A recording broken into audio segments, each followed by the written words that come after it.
आप मान लो नौकरी कर रहे हो कि हमारी नौकरी करे तो उसमें सरकारी टैक्स कटेगा आपका, क्योंकि आप सरकारी आदमी हो, भारत देश के वासी हो। ऐसे ही ये टैक्स लगे हुए सरकारी भी, मातृ ऋण, पितृ ऋण, ऋषि ऋण, ये टैक्स है। ऐसा नहीं कि तुम कमाओ खाओ और इसके बाद मर के जाओ स्वर्ग मिलेगा।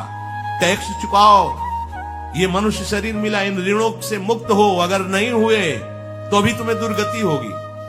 आप देखो, जब कभी ऐसी सूचना मिलती कि अमुक आदमी का अमुक धन पकड़ा गया तो इनाम दिया जाता है क्या कि इतना कमा लिया?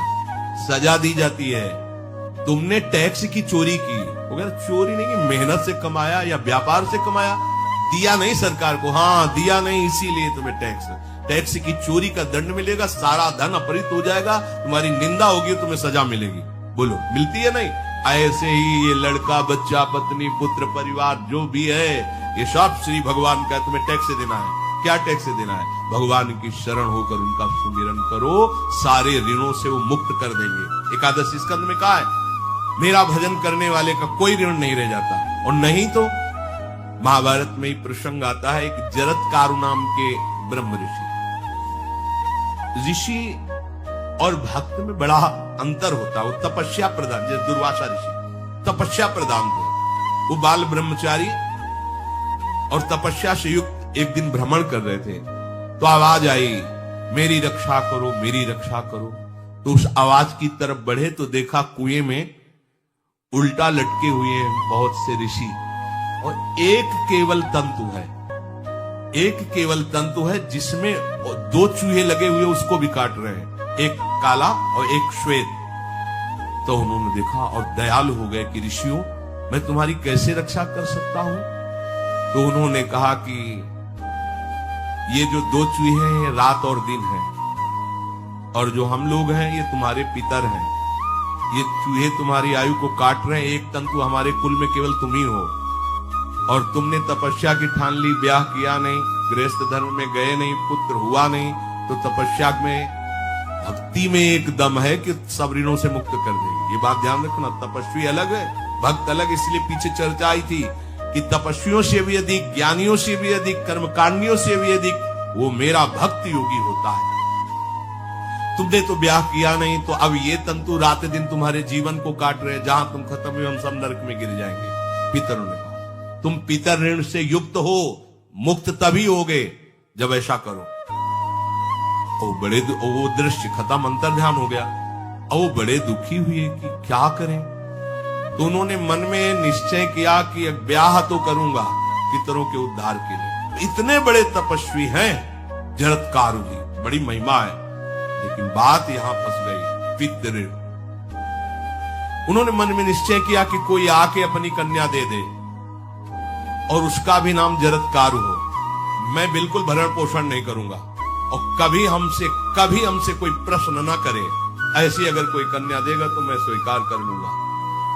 अब ऐसे ना नगर जाना है, ना किसी से बात करनी, तो वृक्षों से कहते, अपने पितरों के उद्धार के लिए मैं चाहता हूं कि कोई पाणी ग्रहण संस्कार करा दे, कोई हमारे नाम की कन्या को दे दे, और ऐसा ऐसा व्रत है। ऐसा ही बोल रहे थे, वासुकी नाग उपस्थित हो गए, और उनकी बहन का भी नाम जरत्कारु था। उन्होंने कहा, सुनिए महाराज, मैं नागराज वासुकी हूं, सब देव रूप में, तो ऐसे नहीं सांप वैसे देव रूप, सुंदर कन्या जरत्कारु। बोले, ये कन्या मैं आपको समर्पित करता हूं, हमारा सौभाग्य होगा आप जैसा महर्षि हमारी बहन का पति बने। इसका भी नाम जरत्कारु है, और आपकी जो इच्छा है कि मैं भरण पोषण नहीं करूंगा, तो मेरे पास संपूर्ण वैभव है, आप भी पधारिए, मैं आपका भी भरण पोषण करूंगा, अपनी बहन का भी। तीसरी बात, मेरी बहन इतनी शास्त्र सम्मत आराधना से युक्त है कि वो कभी आपसे प्रश्न ही नहीं करेगी, तो उनका स्वीकार है। प्रसन्न हुए, चले गए। काफी समय तक उनके महल में रहे। एक दिन जरत्कारु अपनी जरत्कारु पत्नी की गोद में सर रख कर ऐसे लेटे हुए थे, सो गए। वो शास्त्रज्ञ थी, संध्या का काल था, संध्या काल में निषेध है मैथुन करना, भोजन करना और स्वाध्याय करना, ये सब संध्या काल में बस भगवत स्मरण परायण, लोकवत।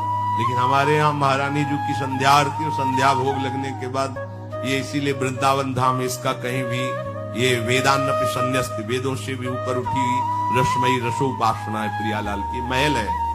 ये जगत सिद्धांत नहीं है, ये जगदीश का भी सिद्धांत नहीं है, ये प्रेम सिद्धांत है। वृंदावन नित्य विहार रस है, इसलिए इसको बीच में बता देते हैं कहेंगे दूसरे को तो, और यहाँ शाम के तो भोग ही लगता है, गान बजान होता है, बकाया सिद्धांत है। आंख मूंद करके या तो गायत्री जप या जो गुरु मंत्र चुपचाप शांत भाव से जपे, ऐसा। अब वो इस चिंता में थे कि मेरे पति का धर्म जा रहा है, और मैंने आज तक कुछ बोला नहीं अपने पति से। अगर बोलती हूं तो हो सकता है नाराज हो जाए और छोड़कर चले जाए। अगर मुझे छोड़ देते हैं और इनका धर्म बचता है तो ये ठीक बात रहेगी। कितनी विवेकवान है। अगर ये सोते रह गए और सूर्य अस्ताचल को चले गए तो इनका धर्म लोप हो जाएगा।